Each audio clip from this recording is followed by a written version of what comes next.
Bonjour à tous, allez, on se retrouve aujourd'hui pour une petite revue et un test de la résine UV Magic Gloss de Lisa Pavelka. Voilà, c'est un flacon qui fait 28 grammes. Voilà, il en existe un plus gros qui doit faire 170 ou 180 grammes, mais je trouve que le petit est très bien quand on a voilà, de temps en temps des petites choses à résiner. À savoir que la résine UV ne se garde pas trop bien. Alors, pour utiliser cette résine, soit vous pouvez le faire à la lumière naturelle, bon là ce qui va demander pas mal de temps, ou vous pouvez utiliser comme ici un appareil à manicure. Alors moi je l'ai trouvé sur eBay et il m'a coûté exactement 10 €. Donc vous voyez, ça reste tout à fait abordable. Alors je vais commencer sur un après de chez Ellie Clay Wonderland d'ailleurs. Voilà, ces médaillons je les adore beaucoup, ils sont très jolis.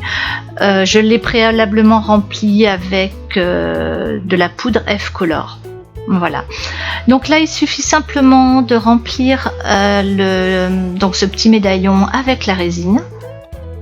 Donc bien veiller à chasser les bulles d'air par contre. Donc si c'est une grosse bulle d'air avec un petit cure-dent, ça marche très bien. Après je vous montrerai comment faire pour chasser toutes les petites bulles d'air.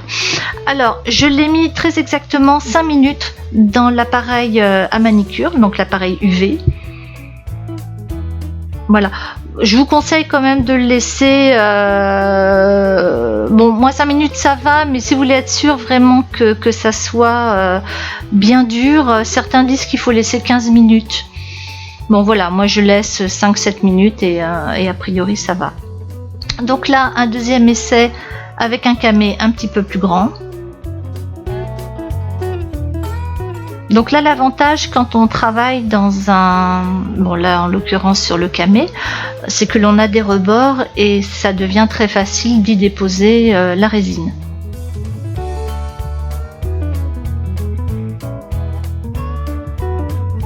Voilà, on chasse la petite bulle d'air.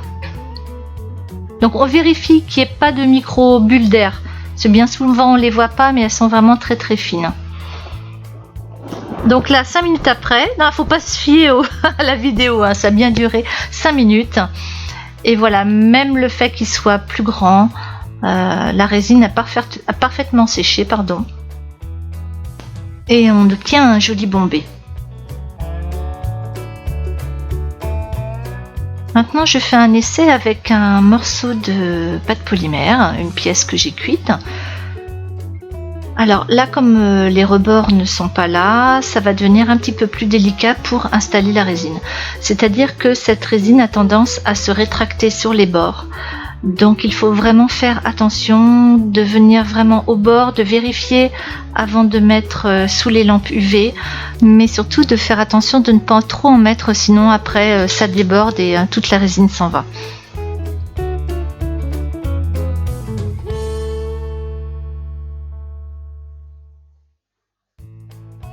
Donc là par contre j'ai vu qu'il y avait beaucoup de micro-bulles, donc il suffit simplement de passer un peu de chaleur à l'aide ici d'un allume-four, ou allume-gaz plutôt, et ça permet donc à toutes ces micro-bulles de partir. Donc j'ai rajouté un petit peu de résine là où il semblait y avoir des manques, et je mets sous les lampes UV.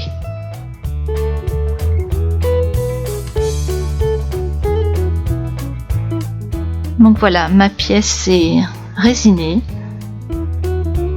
Vous allez voir que le résultat est vraiment très chouette. Et le gros avantage par rapport aux résines habituelles, c'est que là vous n'attendez pas 48 heures pour avoir votre bijou. Alors voyez par contre sur les bords, donc je pense que je vais venir sertir cette pièce, donc ce qui fait que les bords ne seront plus apparents. Mais voilà, c'est juste ce que je lui reproche, c'est de ne pas aller jusqu'au bord. Voilà, j'espère que cette petite revue vous aura plu et je vous dis à très bientôt. Au revoir.